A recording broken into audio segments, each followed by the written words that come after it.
Guys, how Elon Musk became a trillionaire?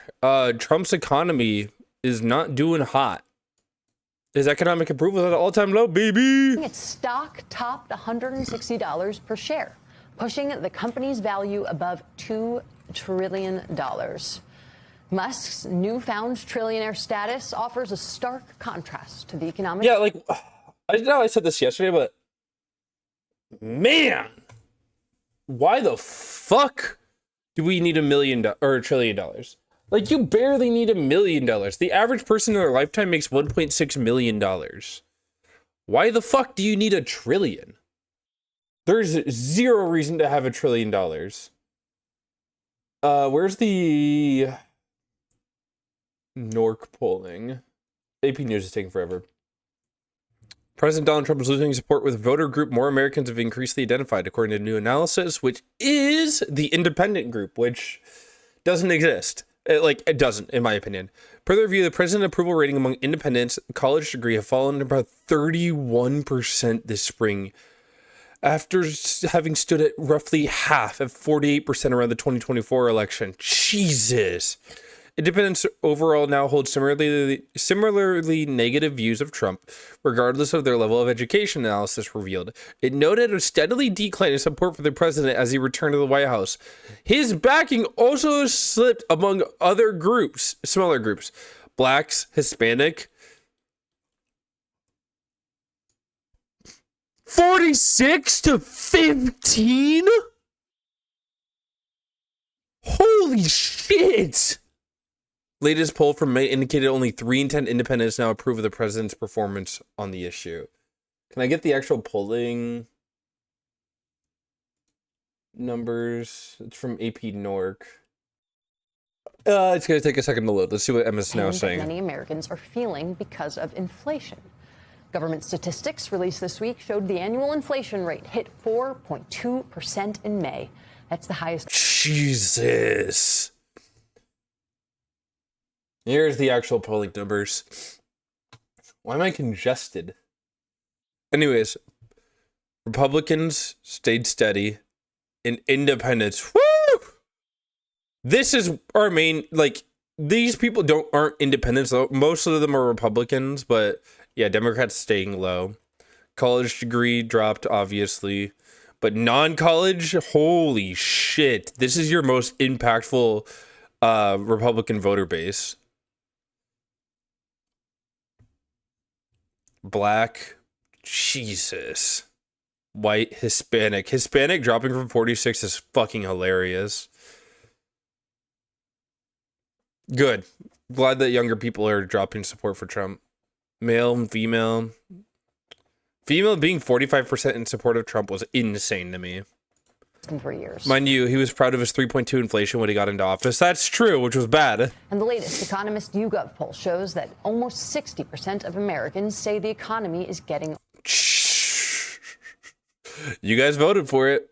The world's burning and you guys voted for worse. Joining us now is Justin Wolfers, professor of economics and public policy at the University of Michigan and host of Platypus Economics. Platypus Economics podcast. Justin, I actually am not even sure really what the right question is here. Is he a trillionaire because of inflation or... No, because of bullshit stock trading. It was a planned event. He's not a trillionaire because he got lucky. He's a trillionaire because it was planned, like, oh, people will buy this stock, you'll buy this stock, you'll buy this stock, I'll become a trillionaire, and then the stock will get even higher. Or are there other reasons for sort of that artificial ballooning of it? I mean, what even is $1 trillion? I don't know. What do you think we...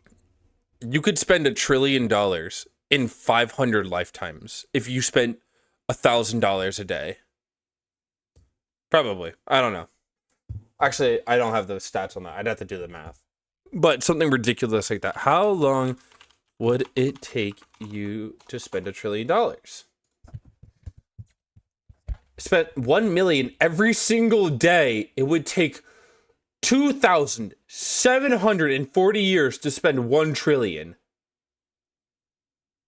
If you spend 1 million every single second, it would take 11.6 days to exhaust the funds. 12 million years at the average U.S. household earning wage of $84,000. You could give everybody on Earth $100 and still have $180 billion. What should be our takeaway, in your opinion, from this milestone? I love that because, look, I've done enough media training. They've told me no matter what the question, give the answer you want. You just said write your own question. But I'm going to take that. I'm going to take your invitation seriously because I think there's something really fundamental and really, really important here. So I'm not going to start with Musk being worth $1 trillion. I'm going to go back to 2024 when he invested $250 million in the American election. That was almost true. Certainly enough to win Donald Trump the election. Trump's winning margin across the three swing states was only 230,000 votes. So you needed to switch 115,000 voters. If Musk's money, even if he was so inefficient, it cost $1,000 per vote switch. Musk's money won the election for Donald Trump. That's scary fact number one. We've already got an oligarch who put a billionaire in charge of our country. Let me blow you away with fact number two. And Musk isn't even smart enough to do that. Somebody told him to do that. This is where you need to understand the difference between $1 trillion, that's what the bloke's got, and $250 million, which is what he spent. It's not 1% of his wealth. It's not 0.1% of his wealth. It's 0.025% of his wealth. Musk bought one American election and has enough money left over to buy another 3,999 elections. So there's, I think, we could do the politics of resentment. You know, I don't like a bloke having that much money. He makes me feel bad. But we don't need to. What we really need to do is talk about protecting democracy. You know, an age of... This is a really good response, actually, from this economist. Usually economists give pretty shitty responses to questions like this, but because a lot of them tend to be right-wing pilled, but this is an incredible answer from him. This sort of concentration of wealth. Well, Justin, you just made me very angry talking about that, actually. Not at you, but at our country and the fact that this is even possible. I want to pull up some stats from inequality.org and the Federal Reserve from last year. The top 1% in the United States has 31% of the wealth share. The bottom 90% have 32.6% of the wealth share. And on Musk specifically, SpaceX, and the reason that he became a trillionaire, it seems, is because he was taking on business that used to be in the public, that used to be done by the federal government, right? Like space exploration used to be something that, in partnership with private companies at times, but that the United States government led on. And other than the issues with democracy, which are huge, what does it say that one person in this country and on this planet could be a trillionaire when you look at the kinds of wealth inequality that we have in this country and around the world? Yeah, so it's a funny thing, inequality. Wow, so much here this morning. Here's sort of it's got this sort of into the looking glass feel about it. So sometimes you'll look at the top 10%, you'll say, oh, the top 10%, they're so much richer than the other 90%. Then you look inside the top 10%, you discover the top 1% are so much wealthier than the next 9%, the rest of the top 10%.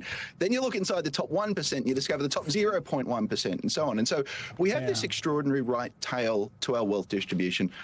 I'm going to try and be as a... Yeah. And I don't know, man. There's nothing I can say besides this is beyond evil, beyond bad. For somebody to have so much wealth invested in one, or so much wealth invested in one person, it should have never even gotten close to this. No one should be above $1 billion. No one needs $1 billion. Not a single human on earth needs $1 billion. Economisty as I can, and sort of on the one hand and on the other hand to it. There is something, you know, you asked the question, Musk is doing a lot of stuff that used to be done by the federal government. I think the fundamental question is he doing it more efficiently? And I think that's a very real question. Like, there are some things where we think the federal government does an incredible job. There are a lot of things where, for instance, a lot of our health research, the federal government basically pushes that out to the universities. And it does that through funding, and Musk is basically bidding against them for a lot of these contracts. So if you go over to Europe, one of the things they don't have is any of this incredible concentration, but also they don't have any of our incredible companies that are sort of that are inventing the next century. Justin, you spent a lot of time talking about the fact that Elon Musk is buying elections, becoming a trillionaire. The yawning gap between the wealthy and the rest of us. I'm going to put up this approval rating, Trump's approval rating on the economy. And it hits an all-time low. This is from YouGov Economist from earlier this It is nice to see this, dude. These midterms are going to fuck the Republicans up so hard. And Democrats need to not, like, throw it all away. month. I'm literally going to keep on repeating this over and over and over again until we get it through our thick fucking skulls. People will defend it, saying it's not liquid, it's a high risk, because if his company fails, it'll all be pretty much gone. But if his company fails, he would still have well over $1 billion, which is still too much. His company won't fail. If his company fails, quote unquote, the government will just buy it out. It'll give him a buyout. His company literally cannot fail at this point. And yeah, you're not wrong. People defend this shit all the time by saying it's not liquid wealth. 63%. But I mean, at the end of the day, we don't know who the richest person on earth is. We know who's the richest person based off of assets is, but we don't, because a lot of these fucking rich assholes have a bunch of their wealth hoarded in offshore Swedish banks. Or not Swedish, Swiss banks. 30% of the American people approve of the president's handling of the economy. Every so often. Oh my God, go away. And I'm trying to craft a question here to marry the fact that we now have the world's first trillionaire, and behind him are a bunch of billionaires and multi-millionaires, and then there are even millions more Americans, and if you want to put in the rest of the people around the world, who are not living that way and actually are living tougher, harder, more expensive lives. Than in the last 10 years. Lives. Do you think that the anger that's out there about what's happening in the economy among the rest of us is going to bubble up and maybe not affect Elon Musk? What a stupid time to make the first trillionaire. People are suffering at greater lengths than ever. They're going to see, oh, first trillionaire and supported by Donald Trump. Okay, make the connection in my brain. Donald Trump is an evil piece of shit.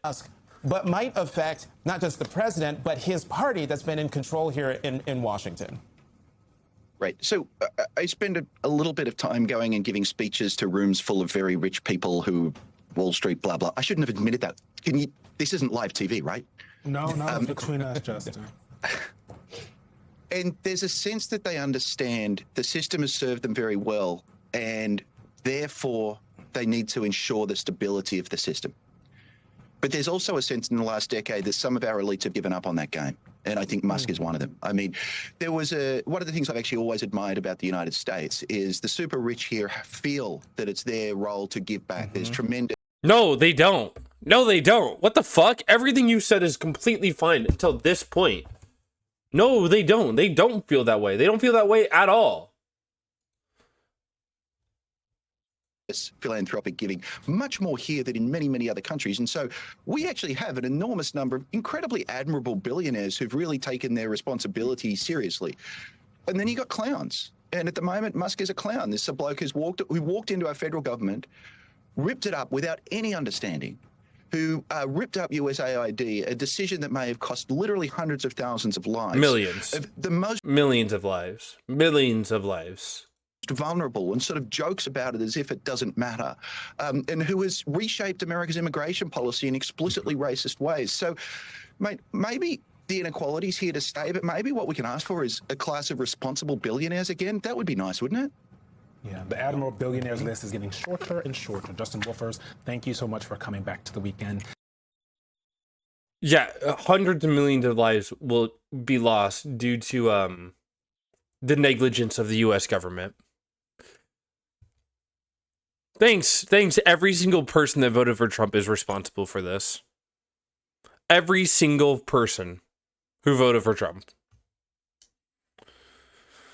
I'm just glad he's not doing all in polls. I'm very happy about that.